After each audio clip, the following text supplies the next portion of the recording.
So, if you like Parlour guitars and you're put off a little bit by the pricing of Parlour guitars, they don't quite price the same as the other sizes. You can get cheap ones around 200 thereabouts, made by Ibanez or this company Luna, and then it really jumps up to 3, 4, 5, 7,000, that kind of thing. So a little harder to get, especially in these beginner price ranges. And this is probably one of the cheaper Parlours that you can find. You can see it's a slightly jumboed Parlour. Look at that bottom end on that. Makes the rocking world go round, they say. But anyway, this is a walnut board with the moon phase. This is a Luna, so it's got the moon phase pickups. Luna's designed by women, although a lot of guys like these guitars. I've sold a ton of Lunas over the years.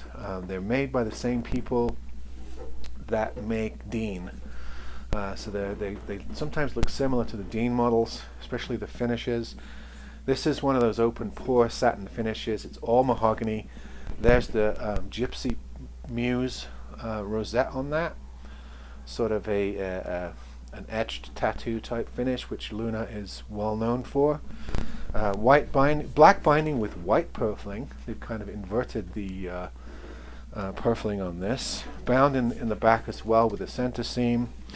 There's this double skunk stripe, and it's got these pewter. They're standard keys, but they're sort of pewter colored, if you can see that, which isn't too bad looking. It's a little heavy, this thing.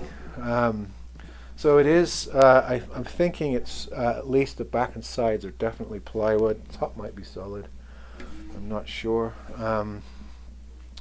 Rosewood on the bridge, not matching the walnut fretboard, which is a bit unusual.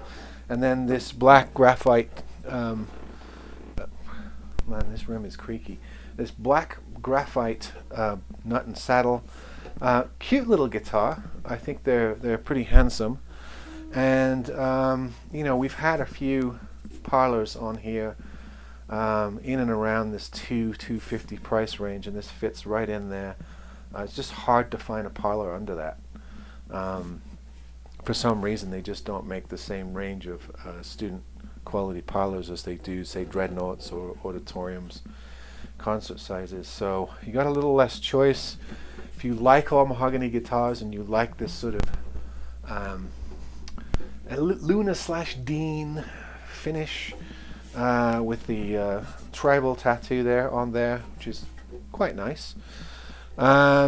Yeah, it's a nice little guitar, nice little Parlour guitar. It's got that boxy, sweet Parlour sound. It doesn't push air like a dreadnought, but you will know what I mean. It's got that triple O / Parlour sweetness to it.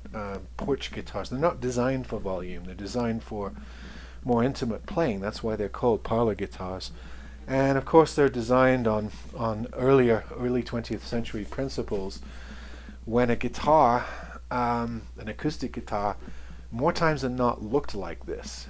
They didn't make dreadnoughts back then, so guitars tended to be smaller bodied instruments for smaller and intimate settings, smaller ensembles. It wasn't until guitars had to compete with horns for volume in jazz bands that you started to see the bigger boxes being built to push more air. You know, definitely with Gypsy Jazz, Django had the big Macafari guitars built, and of course the US, a lot of the American jazz players played hollow bodies with electronics. And then guitars with the folk era started to convert to larger instruments like your concert and dreadnought sizes.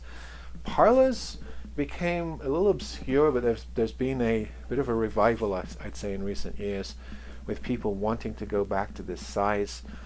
They can do things with woods. They can do, of course, they can put electronics in to help Parlours catch up in the volume wars. But they're still, if they're not, if they don't have pickups in them like this one, they still tend to be more intimate instruments. A lot of blues guys like these. They like the tone they get out of these all mahogany Parlours. So I suspect when I set it up, that's where this will end up. or somebody who just wants a nice guitar that doesn't take a lot of room or to travel with a nice sweet tone. So this is the Luna Gypsy Muse Parlour guitar, and this, I think it sells for $199, so you might get it $50 cheaper if you look used. This one will probably go on my Reverb page if anyone's interested. All right, folks, I've got another Parlour coming, so stay tuned. See you on the next one.